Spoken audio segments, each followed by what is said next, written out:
Hello students, welcome back to our channel general studies with Anoop K Verma. ये आपकी screen पे एक हेडलाइन दिख रही होगी, उत्तर प्रदेश बजट 2022-23। ठीक है।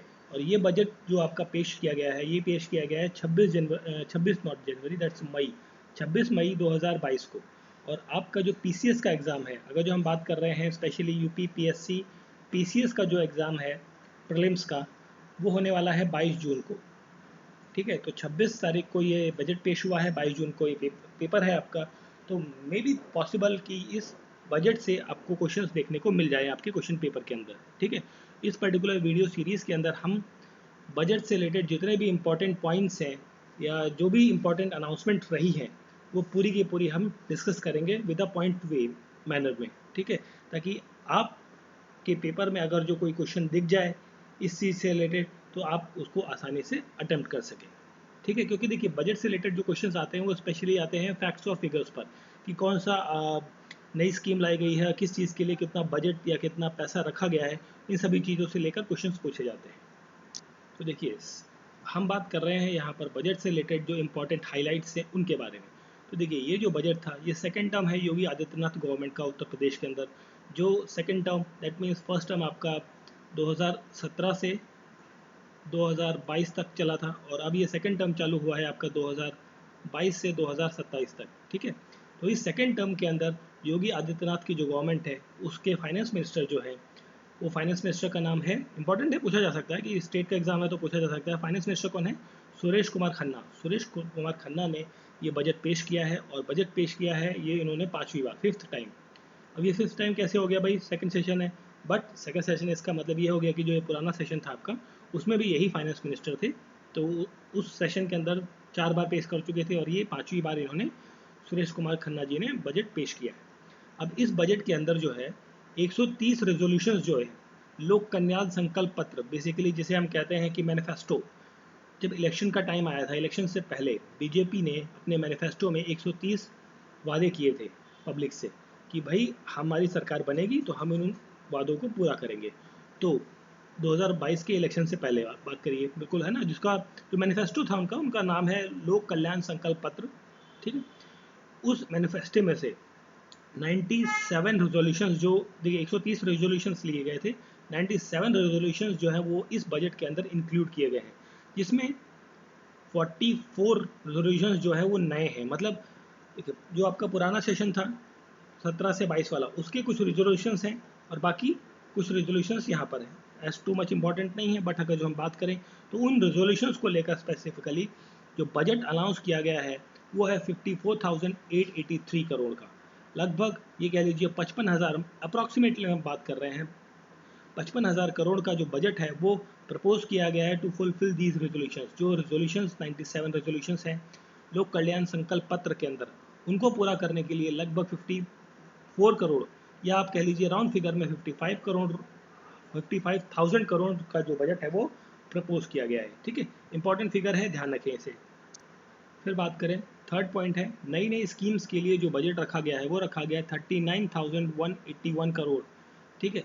आप इसे 40,000 के अप्रॉक्सीमेशन में याद रख सकते हैं। देखिए, कई बार ऐसा होता है ना कि ये जो फिगर्स हैं, ये फिगर्स हमें याद नहीं होते, तो आप उस फिगर के आसपास का जो राउंड फिगर है ना, उसको याद रखिए। उससे क्या है, रिसेम्बलेंस आपको मिल सकता है। क्योंकि देखिए, क्वेश्चन में जो पूछा जाएगा ना, वो एग्जैक्टली इस तरीके से फिगर्स नहीं डालते हैं। वो कई बार फिगर्स डाले जाते हैं, बट अगर जो वेरिएशन है, मान लो एक ऑप्शन आपको दिया 39,000 करोड़ का, एक दिया 37,000 करोड़, तो आपको पता है कि 40,000 करोड़ के आसपास का था, तो आप इसको आसानी से पिक कर सकते हैं। ठीक है। न्यू स्कीम्स के लिए इतना बजट रखा गया है। Then target for collection of revenue from the state good, जो गुड जीएसटी होता है, स्टेट का जीएसटी। देखिए, एक दो जीएसटी होते हैं, एक सेंटर का जीएसटी होता है, सेंटर जीएसटी होता है, एक दूसरा होता है स्टेट का जीएसटी। तो स्टेट जीएसटी का जो टारगेट रखा गया है, ठीक है, उसको रखा गया है कितना, 1,24,477 करोड़ का बजट। ठीक है। मतलब इतना टैक्स जो है कलेक्शन किया जाएगा। मतलब एक टारगेट है, इतना कलेक्शन जो है वो जो state GST goods and services के थ्रू होना है, उसके बारे में बात कर रहा है। ठीक है, पूछा जा सकता है, but not too much important है। नेक्स्ट है, रिसिप्ट आर एस्टिमेटेड।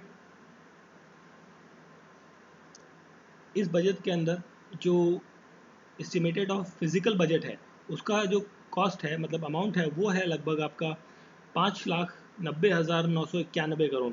ठीक है, लगभग आप इसे कह सकते हैं 6 लाख करोड़ के आसपास का जो फिजिकल बजट है उसे रखा गया है रिसिपिट में। इसके अंदर रेवेन्यू रिसिपिट जो रहेगा वो रहेगा लगभग 5 लाख करोड़ के आसपास, 4,99,000 करोड़ के आसपास का जो बजट है वो, और कैपिटल रिसिप्ट जो रहेगी 91,739 करोड़ की रहने वाली है। फिर हम बात करें टोटल एक्सपेंडिचर जो रहेगा फाइनेंशियल ईयर जो है आपका ये 2022 से लेकर 23 ईयर के लिए वो है,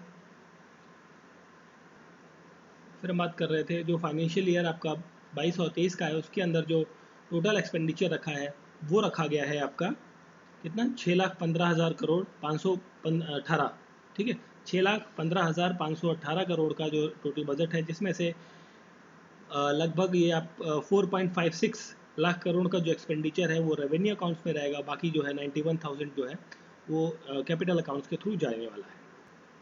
वो सब जो जितनी बातें अभी हमने की, जितने बड़े बड़े फिगर्स देखे थे, इंपॉर्टेंट हैं बट टू मच इंपॉर्टेंट नहीं है कि आपसे क्वेश्चन पूछा जाए कि कितना फिजिकल में जा रहा है, कितना रेवेन्यू में जा रहा है, ठीक है, ओके, वो मैटर इतना नहीं है। अब इम्पॉर्टेंट चीज़ है, ये जो इम्पॉर्टेंट पॉइंट्स हैं, जो अनाउंसमेंट है बेसिकली पब्लिक को जो डायरेक्टली बेनिफिट मिलेगा वो उसके लिए, तो सबसे पहले है प्रधानमंत्री उज्ज्वला योजना जो है उसके लिए प्रोविज़न किया गया है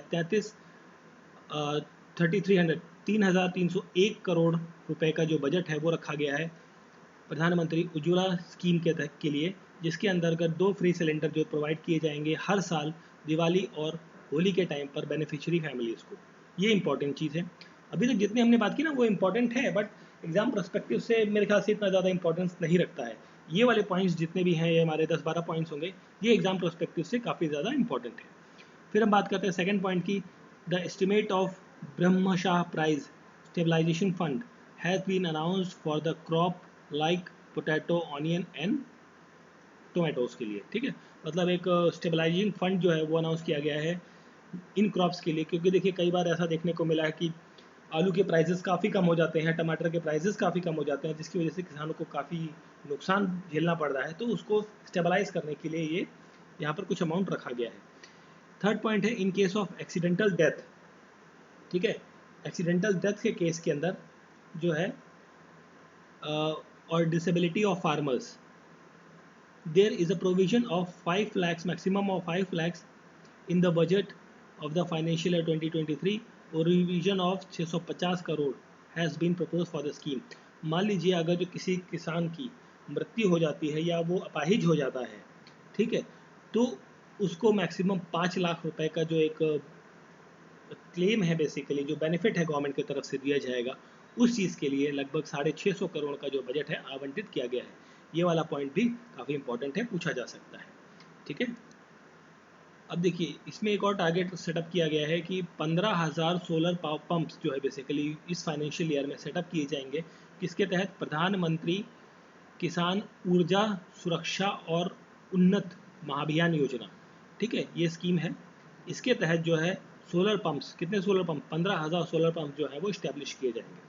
नेक्स्ट पॉइंट है there is a provision of 1,000 crore, 1,000 crore जो है for the chief minister micro irrigation scheme, उसके लिए अंडर स्वामी विवेकानंद युवा सशक्तिकरण योजना, ठीक है, ये योजना है स्वामी विवेकानंद युवा सशक्तिकरण योजना, जिसके तहत 1,000 करोड़ का जो प्रोविजन है वो दिया जाएगा for the micro irrigation system. Micro irrigation शब्द से मतलब कि वाटर जो है वो प्लांट्स की जो रिक्वायरमेंट है, as per the requirement of the plant water supply किया जाएगा उनकी जड़ों तक, ठीक है, तो एक माइक्रो इरिगेशन और मैक्रो इरिगेशन दो अलग चीज़ें हैं उसके तहत, और इसके लिए ये रहेगा। और इसमें जो है लगभग 1,500 करोड़ जो है वो लगभग लगाया जाएगा, ठीक है, 1,000 से 1,500 करोड़ का आसपास का जो बजट है वो रखा जाएगा। फिर नेक्स्ट है there is a provision of budget for the formation and development of women police battalion and the arrangement have been made for setting up anti corruption unit in 8 division of the state. जो हमारा उत्तर प्रदेश है, Uttar Pradesh 8 divisions में बटा हुआ है, उसके अंदर anti corruption units को सेटअप करना है और वुमेन पुलिस बटालियंस को इस्टेब्लिश करना है, उनको डेवलप करना है, ठीक है, उसके लिए फॉर्मेशन के लिए एक अमाउंट जो है रखा गया है, ठीक है। और इसी बजट में लगभग 18,500 करोड़ जो है पीडब्ल्यूडी रोड्स के लिए, जो roads PWD public works department जो रोड्स बनाता है उसके लिए 18,500 करोड़ का बजट भी रखा गया है। साथ में हम बात करें यहाँ पर 500 करोड़ का जो बजट है काशी विश्वनाथ राजघाट ब्रिज, उसके लिए भी रखा गया है। फिर हम बात करते हैं अगर जो एक बजट है 19,500 करोड़ का, ये जल जीवन मिशन जो नमामि गंगे प्रोजेक्ट है, अम्ब्रेला प्रोजेक्ट उसके अंदर आता है, जल जीवन मिशन, उसके लिए रखा गया है 19,500 करोड़ का बजट। और इसी के अंदर 500 करोड़ का बजट जो है ग्रीन फील्ड इंडस्ट्रियल कॉरिडोर के लिए भी रखा गया है। ठीक है, नेक्स्ट पॉइंट है इसमें, यहाँ पर जो प्रोविज़न है लगभग 695 करोड़ का जो बजट है, मतलब ये कह लीजिए राउंड फिगर में 700 करोड़ का जो बजट है वो रखा गया है Meerut Prayagraj expressway, Ganga expressway basically, जिसका नाम हम जानते हैं ना, गंगा एक्सप्रेसवे। उत्तर प्रदेश के अंदर कई सारे एक्सप्रेसवे बन रहे हैं और बन के चालू भी हो गए हैं। तो ये भी आपका एक अंडर कंस्ट्रक्शन प्रोजेक्ट है, मेरठ टू प्रयागराज गंगा एक्सप्रेसवे, जिसके लिए ये रखा गया है लगभग 700 करोड़ का जो बजट है। और साथ में 511 करोड़ का जो गोरखपुर लिंक एक्सप्रेसवे है उसके लिए। ठीक है, और साथ में यहाँ पर एक प्रोविज़न रखा गया है लगभग 897 करोड़, या आप इसे कह सकते हैं 900 करोड़ का जो बजट है फॉर द प्रधानमंत्री गति शक्ति योजना के लिए। ठीक है, और एक 2700 करोड़ का बजट है जो फ्लड कंट्रोल, मतलब देखिए अभी क्या बारिश का टाइम आएगा, तो जो आपका तराई वाला इलाका है ना, जो आपका उत्तर प्रदेश है, सपोज इस तरीके से ये उत्तर प्रदेश का मैप की हम बात करें, रफली एक मैंने बनाया थोड़ा सा समझने के लिए, तो जो ये हिमालयन एरियाज़ है, हिमालयन एरियाज़ के पास का जो ये वाला पार्ट है, ठीक है, ये तराई एरिया है। यहाँ पर क्या है, बहुत बारिश के टाइम पर ना अक्सर कई एरियाज़ में फ्लड आ जाता है, बाढ़ आ जाती है, तो उसको कंट्रोल करने के लिए, कंट्रोल तो नहीं हो सकती बट उसमें रिकवरी के लिए जो है लगभग 2700 करोड़ का जो बजट रखा गया है। ठीक है, तो ये कुछ इंपॉर्टेंट पॉइंट्स थे आपके बजट से रिलेटेड जो पेश हुआ था आपका 26 मई 2022 को। ठीक है, और इस बजट के तहत ना एक इम्पॉर्टेंट चीज़ आती है कि ये बजट जो है वो टोटल कितने का था। ये चीज़ तो देखिए हमने अलग अलग पॉइंट्स के बारे में बात कर ली, कौन सा बजट किसके लिए कितना पैसा रखा गया है। टोटल अमाउंट की हम बात करें तो टोटल अमाउंट था यहाँ पर 615,518.97। ठीक है, तो ये आपका 0.97 हो गया। ये लगभग 6,15,000 करोड़ का जो बजट है, मतलब एक बहुत बड़ा बजट है, 6,15,518 करोड़ का जो बजट है वो तो आपका 26 मई को पेश किया गया था। ठीक है, तो ये कुछ इंपॉर्टेंट पॉइंट्स थे आपके बजट से रिलेटेड जो मैंने आपके साथ डिस्कस किए हैं, ये भी पीसीएस के एग्जाम के लिए काफ़ी इंपॉर्टेंट है। तो अगर जो वीडियो अच्छा लगा है तो प्लीज़ चैनल को सब्सक्राइब करें, वीडियो लाइक करें और शेयर करें। Thank you for watching.